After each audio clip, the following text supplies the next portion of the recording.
Okay, hello everybody. Super excited to be here today. My name is Will Sorley, and today I also have another great presenter that will be with us momentarily after I go through a couple things here, and his name is Chris.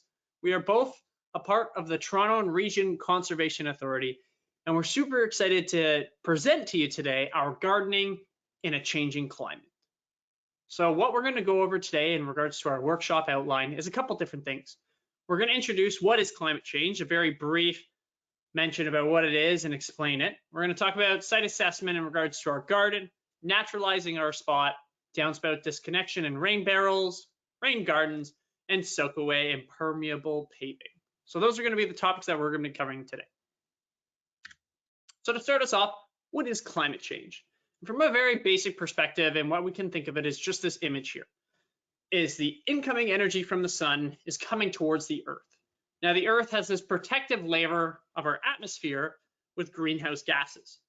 Now, we have a natural layer or a blanket of greenhouse gases, which keeps us nice and warm.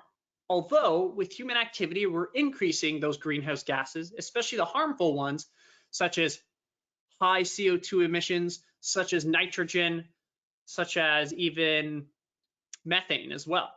And those things, these greenhouse gases, are being emitted into our atmosphere. And there's so much of them, they're actually trapping more energy from the sun.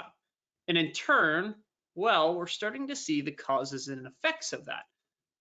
And it's being amplified, especially in that idea of warmth.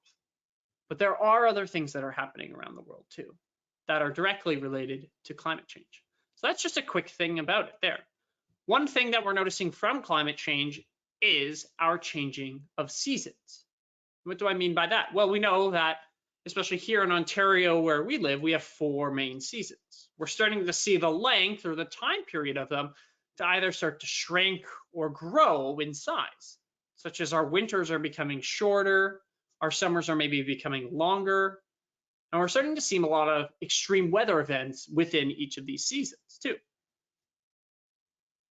One other thing within this that we can think of is kind of our freezing points as well. So the time that temperature is below freezing is actually expected to rise 7% in 2100, I guess I should say. Doesn't mean that we're going to never have any cold temperatures or our summer and harvesting of crops will be longer. We can think of it as, well, things are changing. Okay, we know that's going to be warmer in 2100, but there's going to be a lot of things that are also going to be happening in regards to our climate and our crops and our harvesting too. So another thing that we can look at is the changing in blossoming times. Now, a large percentage of all the food that we eat is coming from plants that need pollination.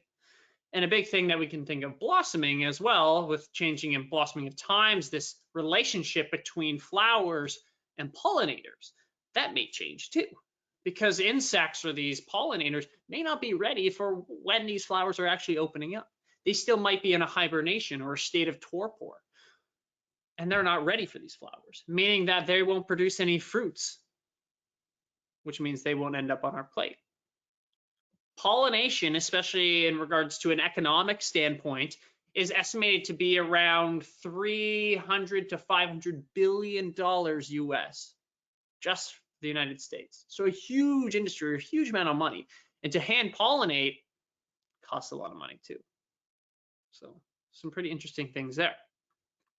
And other things that we're starting to realize behind climate change is extreme weather. And this is one of the ones that's most talked about. We can see this directly from looking at past history and trends. If we're looking at flooding within the GTA, we can look at the United States and the fires that are happening in California right now at the time of this filming, and is August 28th, 2020. We're seeing hurricanes hit the States, 2 at one time on the southeastern part of the States, hitting Florida, Texas, Louisiana. It's pretty amazing to see this. It's unfortunate though, because of all this extreme weather. And this is only going to increase in coming years if nothing is done as well. Droughts, extreme weather, or rainfall is a part of this too. So what is a watershed? Because a watershed is also impacted by our climate change. And it's a big thing that all of us, especially where we live and in Ontario, are a part of. This is watershed. This kind of big part. And TRCA is in charge of many watersheds in the GTA. And a watershed, if we're just thinking of it very baseline in a kind of manageable way, is just taking our hands together and cupping them together. And the ridges of my hands are kind of the headwaters or the top of my watershed, and there all the water is going to flow down into the middle of my hands into the lowest point. And they flow into lakes or rivers or even oceans. So where I live, the water might be flowing into Lake Ontario. If you live further north in the GTA, such as places like maybe Innisfil or Newmarket, Bradford, that water might flow into Lake Simcoe. Different watersheds will lead into different bodies of water. So this is just an image of the GTA that we have here, along with a couple of our major watersheds. We can see the Humber River watershed. So thinking about that line of elevation at the top of the northern part of that map is where the water starts and will all trickle down through the streams, rivers, all of those places to Lake Ontario. Same thing with Don River, same thing with the Highland, the Rouge River watershed, Dufferin Creek watershed. All those places will be draining right into Lake Ontario. So it's important that we keep them healthy as well. So what is this urban water cycle? And this is just actually just a satellite image of that as well, just to put it in perspective. So what does the urban or this natural water cycle look like? Well, naturally, when it rains in nature, it will hit the ground. 50% of it will infiltrate that ground surface water itself. 25% of it will go deep into the ground, where the other 25 will stay on a kind of shallower level, being soaked up by the plants or by the roots of other plants as well. 10% of that will be runoff. 40% of that will be evaporation. Whereas looking at our urban settings that we have, not really any or if very few water droplets are impacting or not impacting, infiltrating the ground itself. 25 to 100% of the surface is impervious, which means it's not getting through. Thinking about all that surface that is covered by concrete, covered by our road surfaces, maybe if it's pavement, right? All these different surfaces, buildings themselves, right? They don't allow for water to flow through, creating that, non-natural surface, and water cannot get through to the rivers. It's having to go a different way, 55% of that runoff, and that's usually controlled by a stormwater management system. So thinking about climate change and stormwater, why are these connected? How are these connected? We have less infiltration, which means more runoffs, and higher and faster moving water because of this being pumped into our rivers. We're going to have lots of erosion and even flooding and pollution from this too. Another thing along with this is because of all this runoff, that water, right, is a lot warmer when it's hitting the pavements. So we're having warmer water go into our natural bodies of water. This is just another image of what can happen from erosion from our systems that are put in place. Yeah, pretty crazy, some devastation that we have going on here. So what can gardeners do? If we think about it very quickly and very briefly, what can I do as a gardener to help?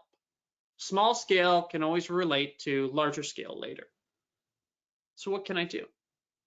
If I look at the traditional white picket fence house, I look at all the pavement, it's collected on the roof here, it goes down my downspout, it goes out to the road, goes out to the storm water.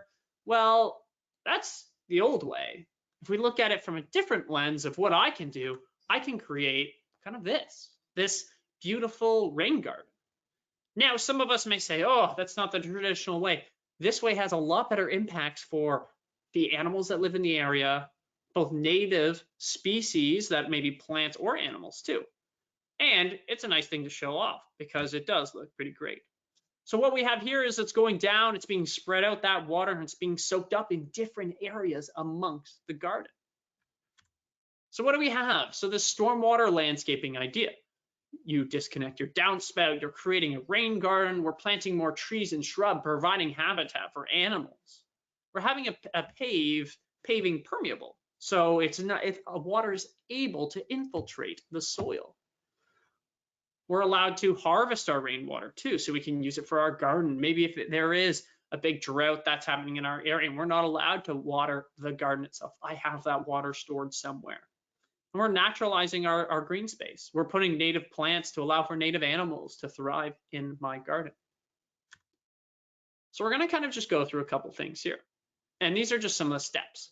We're going to introduce it. We've already talked a bit about that. We're going to talk a bit about site assessment, naturalizing, downspout disconnection, I should say, is where Chris will be taking us away and some of the great things he will have to share. So assessing your site.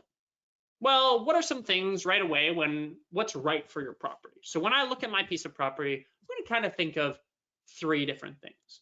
And that's right here what we have.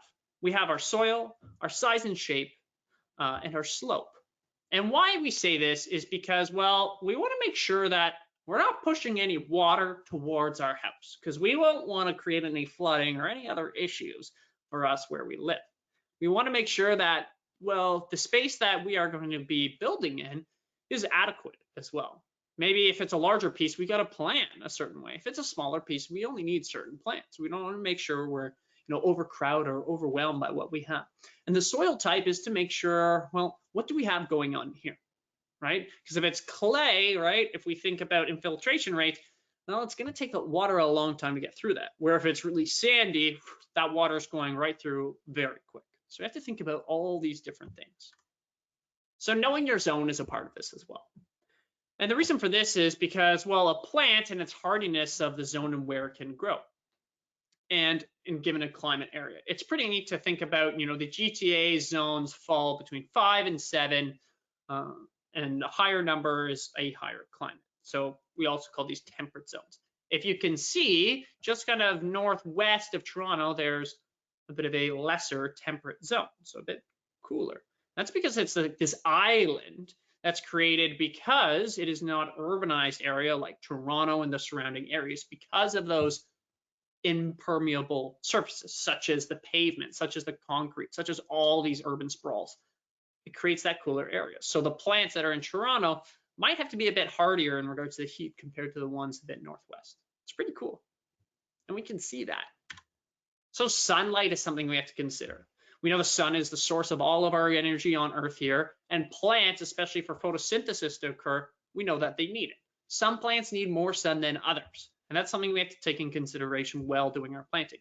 Some plants like milkweed love full sun, whereas if we can think of other plants, maybe if it's ferns or some of our others, they might just like shade or a little dabble of sun here and there. So naturalizing your garden. So this is when we're thinking about really what can we do in our space that we have.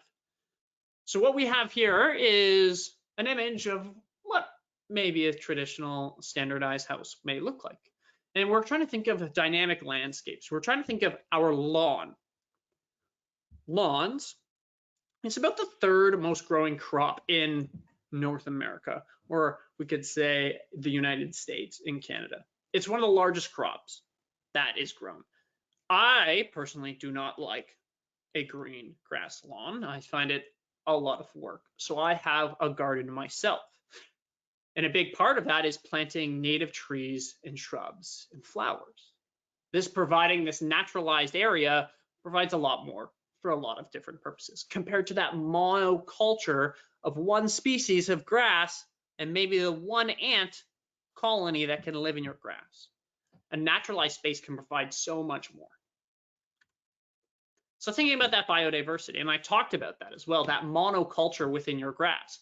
Having a large biodiversity, meaning lots of different varieties of species within your garden, creates a better habitat for so many others, as we can have maybe our swallowtails in our area. And we're really thinking to a biodiversity of native species that we want to plant. We don't really want to be focusing on non-native or modified plants as well. A plant that's native is bloodroot, but a lot of people may plant double bloodroot as the flower is a lot bigger. But there's notions of this insect, such as bumblebees, getting stuck in double bloodroots. And when we look at our garden food web, we can think about if I plant a host plant, insects will come, insectivores will come, animals that will eat those insects that will pollinate those host plants. So we're creating a food web within our garden. So this kind of garden food web in our own little space, wherever or however big it may be. So a big part of this is really just making sure we're using native plants as mentioned. You know, there's more beauty and diversity within them, more birds and wildlife will come. We don't have to mow the lawn. That's great if we don't have a lawn to mow. Woo. Less watering and less fertilizing. Because these plants are native to this area, they can survive the climate or the impacts that are going on around there. Of course, they may need some care in some ways, but we can provide those without hopefully spending more money than we usually would as well. And watering, when we especially look at our root systems for our native plants, is extraordinary. On the far left, that little green thing on the left there is our grass. The root system on it, atrocious. Whereas looking at our other native plants here, we can see that they have a deep root system. And that's important. If we think about the adaptations around that, they can go deeper into the soil for finding water, which means we don't have to water them as much. Even if it's drier climates, when someone else's lawn might be brown and dead, your plants will be thriving and surviving.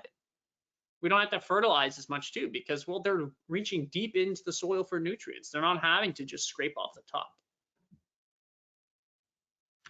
Now, we also want to make sure that, you know, that we do provide some alternatives to turf grass. Some people still like kind of the ideas. And we just have a couple that we've said here. Mulchberry is a great one. Juniper as well, a bit more spiky, but that's okay. It's a great one too. There's some great alternatives for plants other than just having grass. Now, these may take a couple of years to establish, but they are very quick growing plants as well. It's a bit harder to play soccer on a juniper bush, though, I will have to admit. And take your pick, you know, make it your own. Whatever you'd like to have within your garden is kind of the biggest thing. Make it all shapes, sizes, colors, whatever you'd like, right? If it's New England aster, if it's black-eyed Susans, right? If it's butterfly milkweed, it's all what you would want from your own garden. So sun gardens. So thinking about more specifically about kind of what you would want. Sun gardens, thinking about full sun. You know, choose well-drained soil, choose drought-resistant or tolerant plants, and don't fertilize. A good example of where I have my sun garden at my place is the piece of property that's between my property line and my neighbors. So our driveways is exactly where I'm talking about. And there's that little strip of was grass, but now there are plants there. And the plants that I've chosen for that is actually butterfly milkweed, along with a whole bunch of other plants, because they like full sun. They have a strong root system as well, and they're pretty drought tolerant too. So they're good plants to have in that space. And as I mentioned in one of our plants that's really good in our sun gardens is butterfly milkweed. Host plant for one of our species at risk. It could be a monarch butterfly. Along with it is a great pollinator plant for our native bees that are in the area. Bumblebees, solitary bees, whatever bee it may be. They're good bees. And it's a beautiful plant. Thinking about shade gardens that we have, opposite of sun, of course, we're thinking about shade. So partially shaded, choosing kind of leafy plants. You can add logs or rocks to add that dynamic vision within it. You can improve your quality of the soil with leaves or other types of plants that maybe you have used to clean up, or wood chips within it. Also, a layer of vegetation is always nice to have. Add that extra tiered layer. It's not just one flat surface. A good plant that is, I don't personally have, but some of our colleagues do, is the heartleaf foam flower. It's a good one to have within your gardens. So the foliage turns red in the fall and remains throughout the year. It's pretty sweet. We can think of mixed gardens. So serviceberry is a beautiful native plant, has a bright, vibrant red in the fall, beautiful smell to it as well. Something else, what else can we add to our garden, right? To add that dynamic diversity within it, add that layer of biodiversity. Wild bergamot is another one. I have a couple of the plants in my garden as well. It's aggressive in the soil, but it's a good plant. It's, you know, Very scented. It smells beautiful as well. Flavor of kind of like a Earl Grey tea kind of smell. Now we do have to be careful of some of these plants. These ones we consider garden invaders. So ones that people have, and even in the past were pushed to put in your garden, but it's not ideal to have. And I would highly suggest actually pulling these plants if you do have them, and if you have the capability to do so. Periwinkle is one of those. That's a very big ground covering plant. People put it as it would kind of block out the sun and the nutrition for all the other plants beneath it. Lily of the Valley is a pretty aggressive rhizome structured root system. The flowers, I'll be honest with you, are pretty cute, but it is an invasive plant. So be careful of these invaders, and if you do have them, I would suggest removing them from your garden. So what can we think here? What do I have here? I've got some resources for you, and these are just some plant resources that help. Because where do we start? You know, this may be a good starting point for yourself, but you want to learn more about different things going on in the area. There are tons of guides and resources out there, and York Region provides them. TRCA provides the native plants for your garden. Credit Valley Conservation provides other ones too. There are tons of resources out there that will help you get started in your home gardening. In the link below, you can see TRCA/get involved home gardening. That will help you in regards to your start. We can learn more about species by just Googling it itself. Missouri Botanical Garden database, right? North American Native Plant Society database. We can find out what are some native plants that I can plant in my garden. I can do those plant steps maybe in the fall or winter, and then in the spring, in the new year, I can start getting those plants and start planting them in my garden, or creating that natural space that I've wanted to. Ask a master gardener. By talking to somebody else is always another great way to bounce ideas off or get their input. So here, we're going to learn a bit more about our stormwater landscaping with Chris. So Chris, take it away, my man, and green the grounds. All right, yeah, so thanks, Will. So Will's been kind of talking about naturalization and kind of how to make your gardens a bit better at surviving sort of the changing with climates. Next, we're going to be taking a look at how to deal with some of those increasing stormwater events or increasing large storm events, and how you can help with reducing sort of your impact of your gardens on your surrounding environment as well. Now, we're going to start off with a couple of really easy projects that are less expensive than others. We're going to start off with disconnecting your downspout and looking at how to potentially install a rain barrel. Now, you might have seen it, you might not have, but all of our any house should have a downspout. If you have a flat roof, though, that might actually be inside of your house. But yeah, if you have any sloped sort of roof, you will see, or should see, a downspout coming off of your eaves troughing. So if you are looking at removing them, you would essentially cut it off. You would cap the bottom part, which drains directly into our storm drain system, and then you can add a connector piece to kind of direct your water away from your house and away from that section. Usually you would want to sort of direct it into a garden or to a planted area of soil instead of directing it onto a driveway where it's just going to end up going to the exact same spot. Of course, it doesn't need to look like it just did in the last slide. You can also make them look really nice. And you can see here some of the different sort of more artistic options that people have come up with to sort of spruce up the look of their garden. Another option that you can use is, instead of just sort of directing the water away from your house, you can also trap it. So if we're worried about drought, you can capture all of the rain that's coming off of your roof, which is a huge surface area, and you can put it into that rain barrel and save it for a later time. Now, when you are installing these, there are a couple of different steps. You would want to make sure you're directing the water from your eaves trough into the barrel. You would want to make sure that you're having a sealed lid.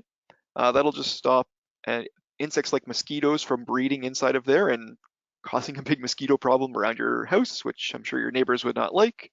So the sealed lid will just help with that. You would want to make sure you're having an overflow, so that way if it does fill up too much, it'll allow the water to direct away. And then of course, towards the bottom, you'll have a spigot with like hose attached, so you can turn it on and off and direct all the water to your gardens as you need it. And that'll just save it for those times when, there's not as much rain, and that'll reduce your water use as well. Now, if you're looking at where you would want to be putting your rain barrel, there are a couple kind of important spots you'd want to put it. Like I said, you want to make sure it's not going near a driveway. That's obviously just going to be not much different than directing it straight into the storm drains. It's doing basically the same thing. You're going to want it potentially near your gardens, so that way you're going to be able to direct the water into your gardens easier. If you have a garden shed, you can put it by there as well, so that way you're getting the water off of your shed.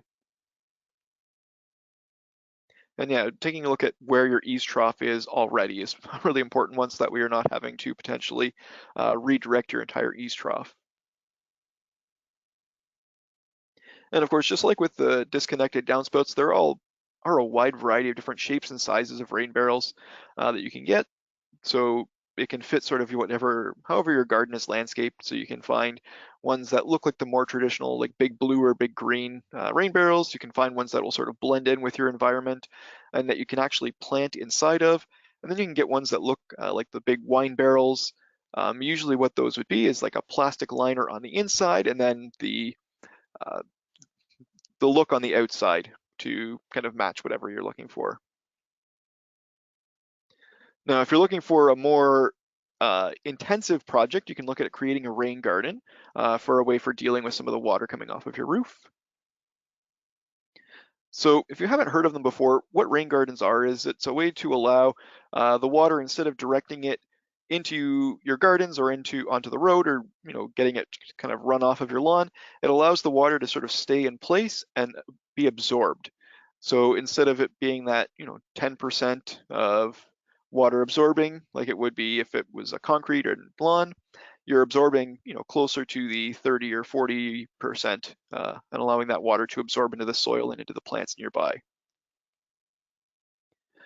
So when you're creating it, you'd be essentially digging a hole out and then backfilling that with compost and with sand. And what that'll allow it to do is kind of fill in and absorb some of that water. You can then plant over top of it, allowing those roots to kind of absorb the water. Now, these are not permanent water features. You're not building a pond or a wetland. This is just kind of an area that's going to be sort of holding the water for about a day, and then by the time that day is over, it'll be allowing that water kind of go into the soil or into the plants nearby. So we have here an example of a rain garden. So this is during a large rainstorm event. You can see it started to fill up with water, and then slowly once that rainstorm ends, that water will kind of dissipate as those plants around and the tree will be absorbing all of it. We have here another example. So this one you can see kind of on the left is when it's a sunny time of the day, and on the right is after a large rain event where it has started to fill up with water. Now, when you are creating these, you want to make sure you're picking plants, obviously, that are able to survive being inundated with a large amount of water. So you're not just going to be putting in the same plants as you might in a full sun garden. You're going to want to make sure that you're picking the proper ones for these sort of environments. And of course, it's not just around houses. There are also lots of other places you can put them as well. So this is in a more urban setting where they have kind of these garden boxes lining the road. And you can see sort of the little cutouts that allow the water to infiltrate into those areas. Those will hold the water, and then it'll pass out a little bit if there is a little too much of an overflow, but really it's kind of absorbing and reducing the amount that is going to be going into those storm drains. And again, here's another alternative to looking at rain gardens. So they took part of their lawn towards the end of their lawn and kind of dug it out. They planted some plants. They still have a little bit of lawn, but yeah, so they're looking at where their source of the water was coming from. So you can see on the one side where their downspout is, they disconnected it and directed it onto their lawn. So as the water is moving through, it's passing over the lawn and then into the rain garden. And you want to make sure that it's set back at least 3 meters from the foundation so that you're not bringing that water in towards your house and flooding your basement. and also making sure it's away from your utilities, or if you're in the country, away from any septic beds. Now, underneath the rain garden, what you'd be looking at is a mixture of compost and sand mix of about 60 centimeters. You can see in this one, depending on how big you are, you might, or how much water you're going to be absorbing, you might want to change the depth or the size of this. And then you would have mulch on top and then be planting into that. And yeah, you want to make sure that you have enough slope that you're going to be able to trap the water. If you plant it on a slope like this without having a berm to kind of trap the water, it's all just going to wash through and you're not actually going to be holding anything. Now, when you are creating these, like I mentioned, you can see on the sort of the left, there is a berm that was holding the water in, but they do have both an inflow and an outflow. And all of these are lined with rocks. So the outflow will just kind of let that water overflow if there is too much for your garden to handle. The inflow is allowing the water into it, and the berm is going to be holding the water back. Now, these are lined with rocks, and that just will help to slow the water down as it's both entering and exiting, which will help keep your soil in place and stop it from washing away in any big storm events. And then, of course, like I said, next you're going to be wanting to making sure that you're adding all those beautiful plants into it. We have here some different examples of ones that really like sort of those larger water events. And you can see that there is a wide variety of different colors and shapes and sizes of blooms, and some will be at different times of the year as well, so that you'll have plants growing throughout the whole growing season. And of course, you want to make it your own. So there are a wide range of different ways that you can make your garden look. You can make it match a different environment. So if it's a more urban area, you can have it look one way. If it's more, you want it to look more natural with big rocks, you can do that as well. So there are also some bigger projects as well that you can go through. We're going to take a look next at soakaways and then permeable pavement.